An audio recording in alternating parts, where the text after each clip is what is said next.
concellos que, perdidos en la montaña, representan auténticos bastiones del surrealismo. Pueblos, concellos, aldeas, parroquias que podríamos definir como siserianos. De Siseri, doctor en Alaska. O quizás calesianos. De Paso Calais.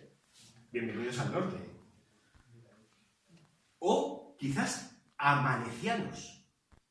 De Amanece, que no es poco. ¿O por qué no? Macondianos. De 100 años de soledad. De Gabriel García Márquez, ¿no?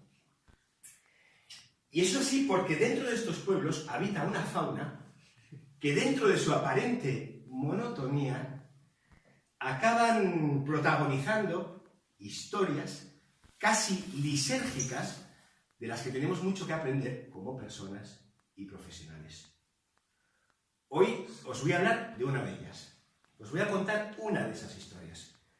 Aquel día había caído una nevada de cojones. Una nevada de 3 pares de cojones de caballo de Espartero. Es decir, más de 1 metro.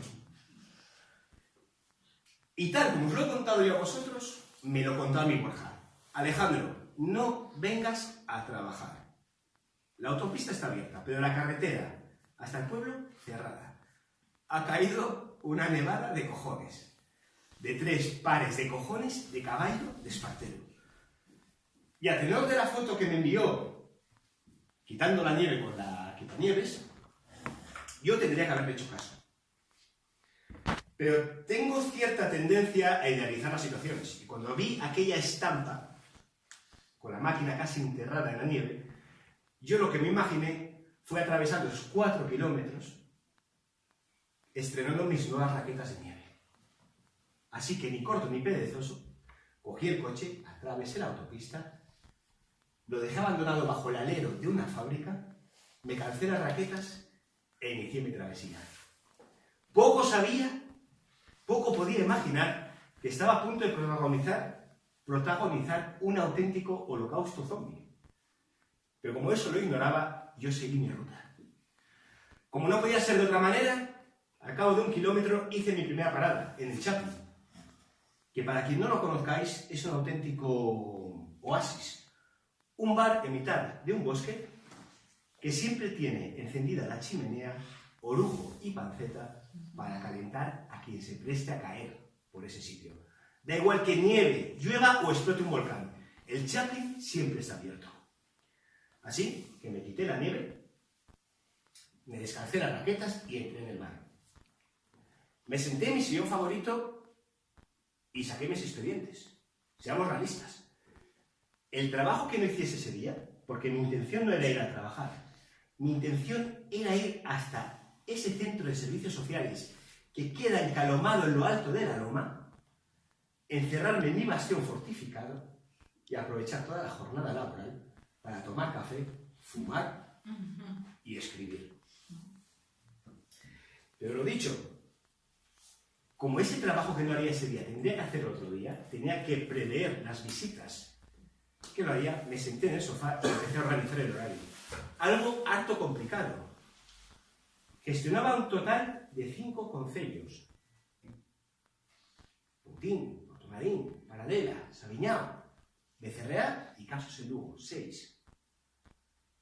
Un territorio que era 2 veces mayor que el Ayuntamiento de Madrid, para llevar 80 casos. Así que la tarea resultaba especialmente complicada. Y en ese momento asomó por encima de mi hombro la cabeza el Corto Mariano. Corto Mariano es un personaje típico en cualquier historia de pueblos que vamos a definir.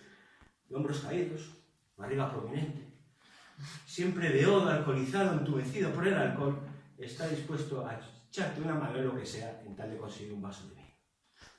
Asomó la cabeza. Alex, ¿qué haces tú hoy por aquí con la que ha caído? Pues vengo a trabajar. A mí, trabajar. En el entorno rural, en el ámbito rural, es que me encanta. O sea, da igual que nieve, que no nieve, yo lo disfruto. En ese momento, soy una voz. ¡Rural! Ti dirás que traballas no rural, no ámbito rural. Bueno, Paco, os do povo decimos que traballamos no rural, no ámbito rural. Teñes que aprender a respetar la nuestra forma de hablar, de expresarnos. A ver, Paco, el poeta, es un personaje también típico en cualquier pueblo, intelectual, poeta, siempre de levita ancha y gabardina, muy susceptible con los temas lingüísticos. Entonces yo le corregí, familia desestructurada, persona en riesgo de exclusión social y ámbito rural. Es un tecnicismo, es normal que tú no lo emplees. Alex, el poeta tiene razón. Tú no puedes decir ámbito rural ni técnica ni coloquialmente. Me apuntó el corto Mariano.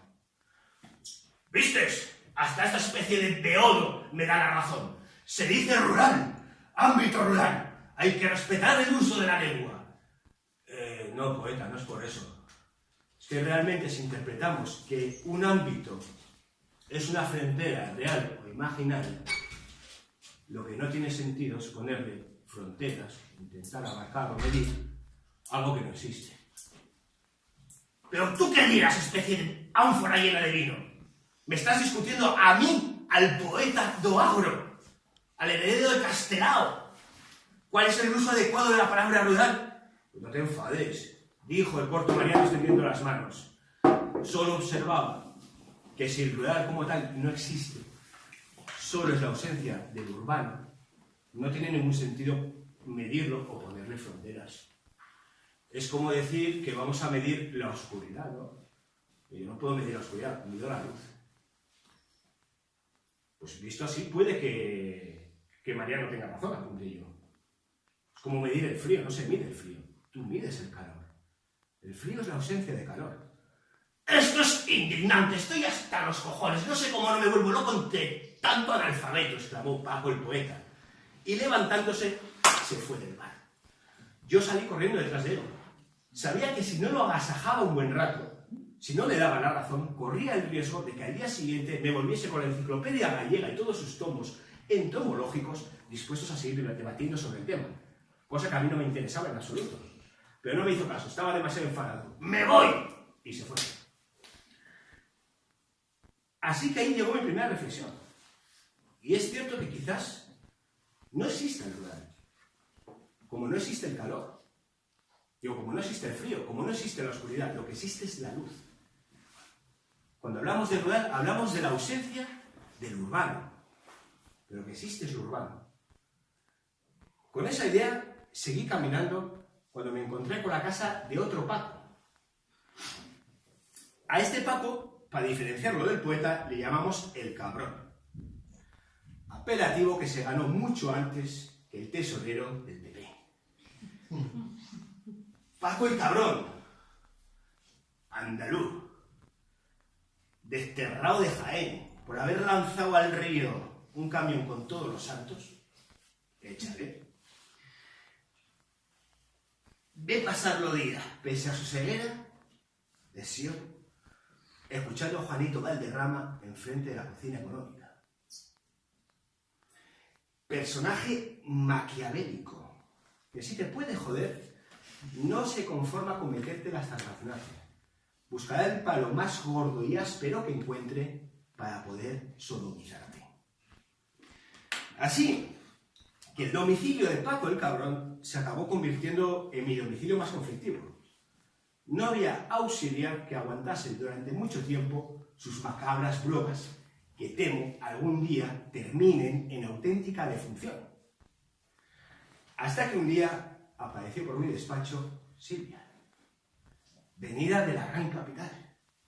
Dejó caer sobre mi mesa un expediente que pesaría al menos medio kilo. Un currículum. Cursos de cocina para diabéticos, hipertensos, epilépticos, movilización de personas encamadas y uno que destacó mucho, contención psicológica. Seamos realistas, otro apunte. Encontrar a personas formadas dentro del entorno rural es ardua tarea, es extremadamente complicada.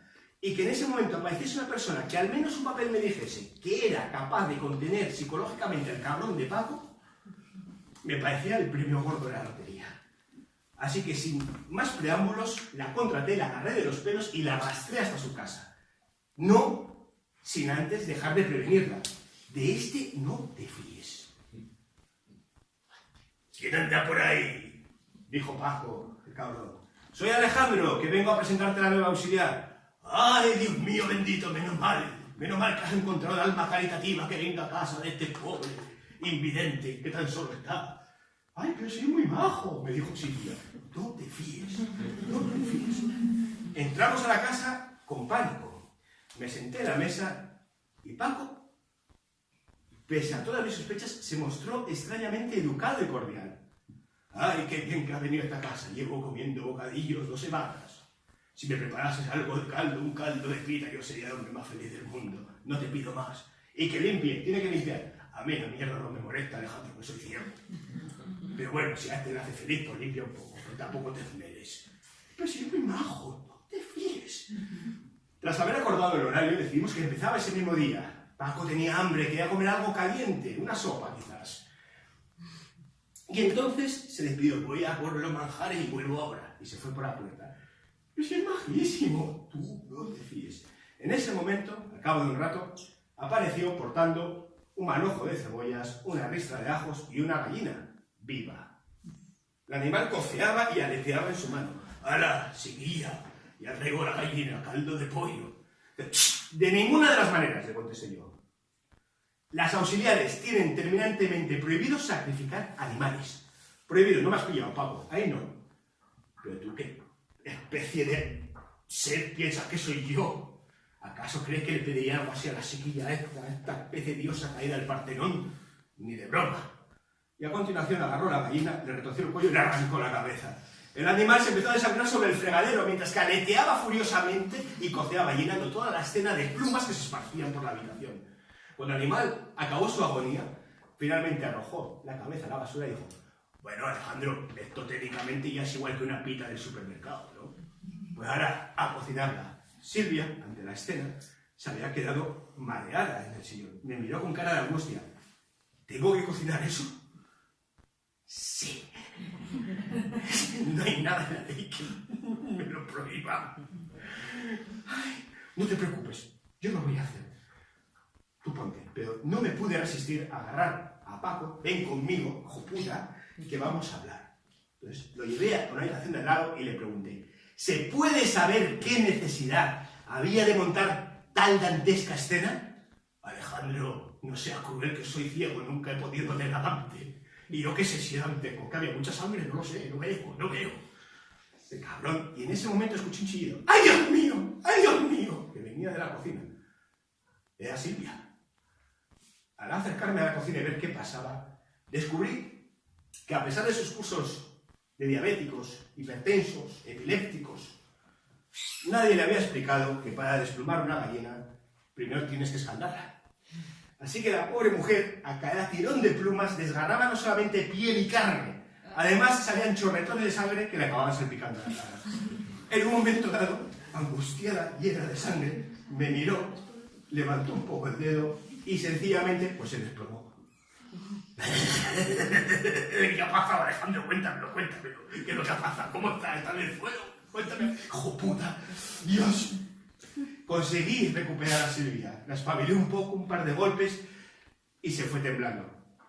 No volvió al servicio. Ni siquiera pasó a casa de Paco. Abandonó la empresa.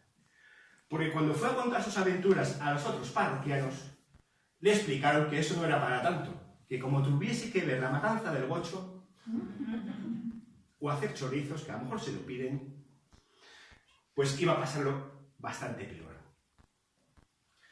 Reflexionaba de esto y llegaba a la conclusión que quizás no exista el rural, quizás sea la ausencia del urbano, pero sí existen las comunidades rurales. Y una de las características que tienen precisamente es que viven de una economía primaria, de los propios elementos que arrancan a la tierra.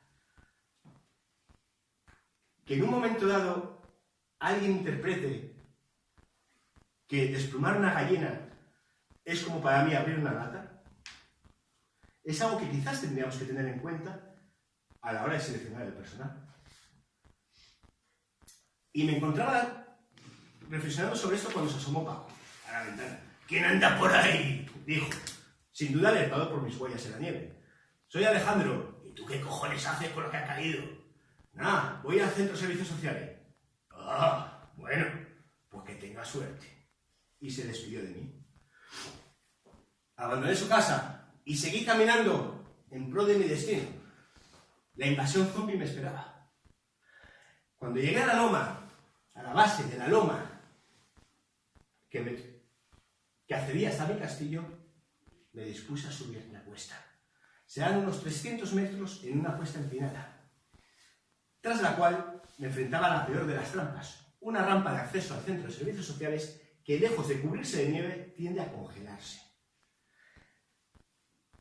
Lo cual la transforma en una trampa mortal, porque a un lado tenemos como una caída de unos 3 metros, casi un precipicio, y al otro lado una barandilla de acero instalada a una altura ideal para desnucarse. Conseguí salvar la rampa, me metí dentro del despacho, me hice el café, encendí el ordenador y me dispuse a disfrutar de mi bastión, de mi castillo. Cuando ya llevaría escrita una o 2 páginas, alcé la vista de la pantalla y pude ver por la ventana que como medio centenar de personas se agolpaban contra la colina que daba acceso a mi castillo. ¿Pero qué cojones? Cogí, caminé, me asomé a la almena y miré hacia abajo intrigado. En ese momento descubrí que como medio centenar de viejos y viejas, armados con bastones, tacatacas y dentaduras arrojadizas, se preparaban para asediar mi castillo. ¿Pero qué diablos? En ese momento uno de ellos me vio, alzó el dedo y dijo: ¡Alejandro! ¡Alejandro! Y el resto, como zombies, quedaban en la cabeza. ¡Alejandro! ¡Alejandro! Y a trompicones empezaban a atravesar la nieve. Los más jóvenes, los más lozanos, abrían el camino con botas y madreñas, pisando fuerte la nieve, mientras que los menos agraciados continuaban detrás como podían, apoyados en sus tacatacas. Cuando uno caía, el resto acudía en su auxilio. Desesperado ante esa invasión, decidí hacer de tripas corazón y enfrentarme al enemigo. Bajé corriendo la cuesta, me planté ante ellos, extendí los brazos creando una barrera y proclamé mi grito: ¿Dónde cojones creéis que vais? ¡A jugar a las cartas! ¡A jugar a las cartas! Que nos ha dicho Paco el cabrón que hoy hay partida de cartas. Efectivamente, Paco el cabrón había llamado a todo el pueblo diciendo: Alejandro abre hoy el centro para que podamos jugar a las cartas. Joder, esto no lo voy a tolerar, quítate de mi lado, me dijo un paisano a la vez, y con el taca-taca lo levantaba y me empujaba. Situación por la cual yo caí de lado, con raquetas incluidas, y quedé incrustado en la nieve. Dicha situación fue aprovechada por la avanzadilla, por el ejército, para superar mi posición y empezar a caminar hacia mi bastión. Entonces recordé: madre de Dios hermoso, la rampa congelada. Me imaginé a esos 50 viejos y viejas trepando por esa rampa, despeñándose por un lado o perdiendo la cabeza contra la barandilla.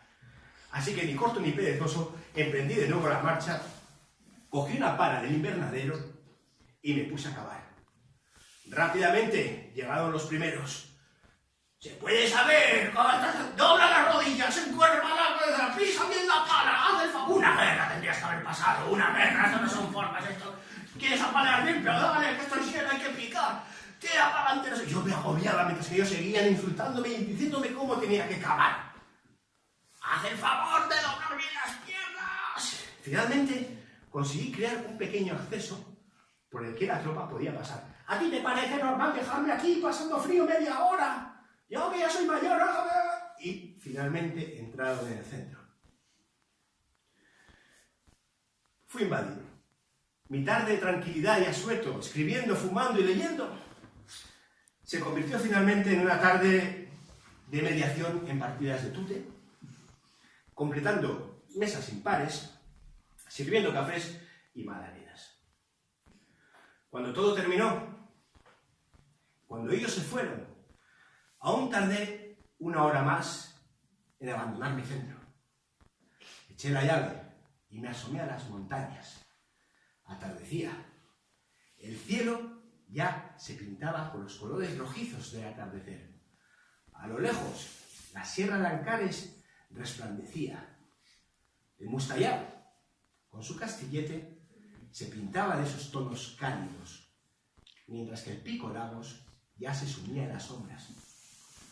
Por esa misma ladera, la que venía de la montaña bajaba a la carretera, y por ella pude ver la máquina de Borja. Sin duda, iría hasta el Chaplin, donde le estaría recibiendo la chimenea, el orujo y la panceta. Un poco más allá estaba la casa de Paco el poeta.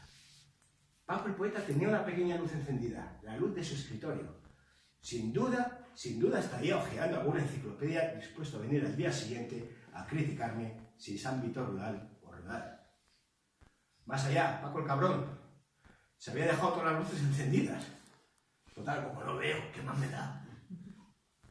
Y un poquito más allá, el otro Paco, Mariano el corto, tenía solamente una leve luz tintineante de una vela. Otra vez le habían vuelto a cortar la electricidad. Entonces sonreí. Aún me quedaban otros 4 kilómetros de vuelta hasta el coche y un par de paradas. Tendría que apagar las luces de Paco el cabrón. Tendría que saludar a mi amigo el corto Mariano y ver que estaba bien. Y cómo no, esperaba el Chaplin con su chimenea, su panceta y su orujo.